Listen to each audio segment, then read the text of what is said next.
جناب، اور ایک اور اہم ایشو کی جانب بڑھتے ہیں، اور جس طریقے سے ہم بات کر رہے ہیں آج کل انوائرمنٹ پولیوشن کی بہت بات کی جاتی ہے، لیکن خطرناک حد تک جو اس وقت پولیوشن ہے اس نے پاکستان کا دل لاہور کو اپنی لپیٹ میں لیا ہوا ہے۔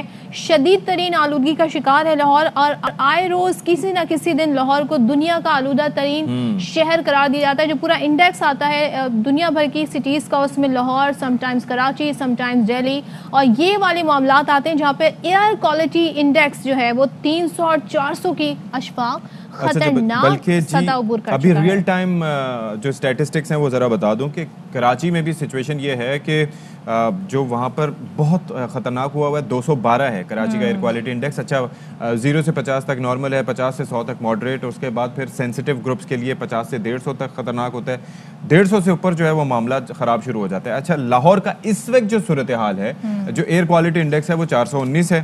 اچھا ساہیوال کا 384 ہے، فیصل آباد کا 365 ہے۔ اچھا فیڈرل کیپٹل جو ہے وفاقی دارالحکومت اسلام آباد، وہاں کا 158 ہے، وہ بھی خطرناک لیول پر آ چکا ہے۔ کیوں ہو رہا ہے ایسا، اس پر ہم ذرا بات کرتے ہیں۔ D G environment Punjab Ambreen Sajid صاحبہ ہمیں اس وقت جوائن کر رہی ہیں، تو ان سے ذرا ہم بات کر لیتے ہیں۔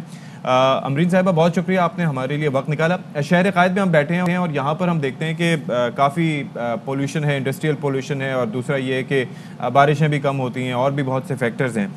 لاہور میں اس وقت ڈبل ہے اس سے زیادہ ایئر پولوشن، 419 کا جو ایک فگر ہے وہ ابھی کا آ رہا ہے۔ کیا وجوہات ہیں اس کی؟ جی بہت شکریہ۔ یہ جو آپ دیکھ رہے ہیں یہ واقعی الارمنگ ہے۔ اس میں ایک چیز آپ اور ایڈ کر لیں جو ڈسٹ فیکٹر ہے۔ ہمارا جو MP2.5 ہے وہ یہ بتاتا ہے کہ ڈسٹ پارٹیکلز ہماری فضا میں بہت زیادہ ہیں۔ اس کی کئی وجوہات ہیں، ٹریفک ہے، فیوجیٹیو ڈسٹ ہے جو ٹریفک کے چلنے سے اڑتی ہے، اینڈ دی کنسٹرکشن سائڈ، ہمارا جو کنسٹرکشن مٹیریل ہے وہ انکورڈ ہونے کی وجہ سے یہ ڈسٹ فضا میں شامل ہوتی ہے، جو کہ مزید اسموک کا باعث بن رہی ہے۔ اچھا، تو امرین صاحبہ، ہم نے لاک ڈاؤن جب بہت سیویئر قسم کا تھا تب ہم نے دیکھا تھا کہ ایئر کوالٹی جو ہے وہ کافی بہتر ہو گئی تھی، اور باقاعدہ طور پر دنیا بھر سے آ رہا تھا، اور ہم اپنے ملک کے شہروں کی بات کریں، لیکن ظاہر ہے ہمارے جو لائف سٹائل ہے اب جتنی ترقی ہو گئی ہے، تو کس طرح کیا پلان ہے کہ کیسے بچا جائے، خاص طور پہ جو جلایا جاتا ہے، گاڑیوں کا دھواں ہوتا ہے، صنعتی آلودگی ہوتی ہے، اس کو کیسے روکا جائے، کیونکہ آئی گیس یہی وجوہات ہیں جو اتنی ایئر پولوشن ہے؟ جی بالکل، آپ نے درست کہا۔ اب میرا خیال ہے وقت آ چکا ہے کہ ہم سب کو اس سلسلے میں اپنی اپنی ذمہ داری کا احساس کرنا چاہیے۔ اس میں بہت سارے کنٹریبیوٹنگ فیکٹرز ہیں، جس میں سب سے بڑا فیکٹر ٹریفک ایمیشنز ہیں۔ اس میں گاڑیوں کی بر وقت چیکنگ، ان کا مینٹیننس جو ہے وہ بہت ضروری ہے۔ اس کے علاوہ جو فصلوں کی باقیات ہیں، اسٹبل برننگ، اس کے اوپر بھی اب تو پنجاب نے اس پہ گرفتاریاں شروع کر دی ہیں، اور جو گاڑیاں ہمیں امیشنز کرتی ہوئی نظر آتی ہیں سڑک پہ، ہماری ٹیمیں چونکہ موجود ہوتی ہیں ہر وقت فیلڈ میں، تو ہم نے گاڑیوں کو امپاؤنڈ کرنا شروع کر دیا ہے، جرمانے عائد کرنے شروع کر دیے ہیں، تاکہ اسموگ میں کم سے کم اس میں حصہ ڈال سکے۔ اچھا گاڑیوں کا تو فیکٹر ہو گیا، لیکن اس کے علاوہ وہ جو بعض اوقات ہم دیکھتے ہیں کہ کسانوں کی طرف سے وہ جو فصلیں جلائی جاتی ہیں اس کی وجہ سے بھی ہوتا ہے، پھر یہ جو انڈسٹریل ایمیشنز ہیں وہ بھی کافی ایک کلیدی کردار ادا کرتی ہیں، بھٹے جو ہیں وہاں سے جو دھواں نکلتا ہے ان سے بھی مسئلے مسائل ہوتے ہیں، تو یہ کافی کنٹریبیوٹنگ فیکٹرز ہیں، ان کا کیا کر رہے ہیں پھر؟ جی بالکل، آپ نے یہ بالکل ساری چیزوں جن کا آپ نے ذکر کیا یہ میں آپ کو بتانے والی تھی، یہ ساری چیزیں مل کے کنٹریبیوٹ کرتی ہیں اور فضا کو آلودہ بنانے میں ان کا اہم کردار ہے۔ جہاں تک آپ نے بھٹوں کی بات کی، تو پنجاب کے اندر جو زگ زیگ ٹیکنالوجی ہے وہ انٹروڈیوس کی جا چکی ہے، اور 100% ہمارے جو بھٹاز ہیں وہ نئی ٹیکنالوجی پہ کنورٹڈ ہیں، اور جو نہیں ہیں ان کو ہم سیل کر رہے ہیں، گرفتاریاں کر رہے ہیں اور جرمانے کر رہے ہیں۔ میں آپ کو بتاتی چلوں کہ اسٹبل برننگ پہ 2 کسانوں کو کل اتوار کے روز ہم نے گرفتار کیا ہے، اور اس سلسلے میں اب سخت اقدامات حکومت لینے جا رہی ہے۔ اچھا، اور ہم اگر اپنے پڑوسی ملک بھارت کی بات کریں تو نئی دلی، اس کے حوالے سے بھی خبریں آتی ہیں، ایون کہ وہاں پر اسکول بھی ایک ہفتے کے لیے بند کر دیے گئے ہیں، اتنی بری صورتحال ہے، اور وہاں پر آلودگی 430 پوائنٹ سے بھی زیادہ ریکارڈ کی گئی ہے۔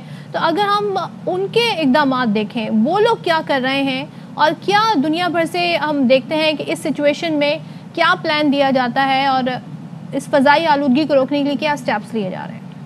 دیکھیے فضائی آلودگی جو ہے یہ ہمارے ہاں اکتوبر سے لے کے جنوری تک رہتی ہے، بیکاز اس مہینوں کے دوران ٹیمپریچر میں ڈراپ آتا ہے، جس کی وجہ سے ڈسٹ پارٹیکلز اور باقی سارے کنٹریبیوٹنگ فیکٹرز کی وجہ سے یہ آپ کو میکسیمم اس دوران نظر آتی ہے۔ آپ نے درست کہا، انڈیا سے جو اسٹبل برننگ ہے وہ اگر آپ آج کا سیٹلائٹ امیج دیکھیں تو آپ کو بخوبی اندازہ ہوگا کہ کراس بارڈر جو پولوشن ہے وہ کس طرح آ کے ہماری فضا کو بھی آلودہ کر رہی ہے۔ اچھا، ایک اور چیز امرین صاحبہ بتائیے گا کہ ظاہر ہے کہ آپ کافی کوشاں ہیں اس کے حل کے لیے۔ چائنا سے ہم کافی انسپریشنز لیتے ہیں، تو چائنا میں آپ کے علم میں ہے کہ اولمپکس وغیرہ جب ہو رہے تھے، اسموگ کا فیکٹر تھا، کوئلے کی کانیں وہاں پر ہیں، تو وہاں پر مصنوعی بارش کا سہارا لیا گیا تھا۔ تو پاکستان میں کچھ ایسا سوچا جا رہا ہے اسپیشلی کہ کہاں 150 سے نیچے ہونا چاہیے، کہاں 450 پہ لاہور میں سچویشن پہنچ گئی ہے، تو اس پہ کوئی سجیشنز دی گئی ہیں؟ جی بالکل، اسموگ انفارچونیٹلی ایسا فیکٹ ہے جس کو ہم 100% تو ختم نہیں کر سکتے، لیکن ضرور اس کو میٹیگیٹ کرنے میں ہم اپنا دن رات ایک کیے ہوئے ہیں۔ اور آپ نے درست کہا، یہ جو رین فیکٹر ہے اس کے بارے میں بات ہو رہی ہے، اور اس کے سارے پہلوؤں کا جائزہ لے کے ہم انشاءاللہ اگر یہ فیزیبل ہوا تو اس سلسلے میں بھی ہم بات چیت کر رہے ہیں۔ ٹھیک ہے، اور یقیناً آپ کہہ رہی ہیں کہ اس حوالے سے اسٹیپ اٹھائے جا رہے ہیں، کوشش کی جا رہی ہے کہ یہ جو اسموگ سے ریلیٹڈ اور خاص طور پہ جو ایئر کوالٹی کا معاملہ ہے اس پر کام کیا جائے۔ ہم نے دیکھا گلوبلی بھی انوائرمنٹ کے حوالے سے بھی کافی اویئرنیس آ رہی ہے۔ بہت شکریہ، ہمارے ساتھ موجود تھی ڈی جی انوائرمنٹ پنجاب، بہت شکریہ ہمارے ساتھ گفتگو کر رہی تھی امرین صاحبہ۔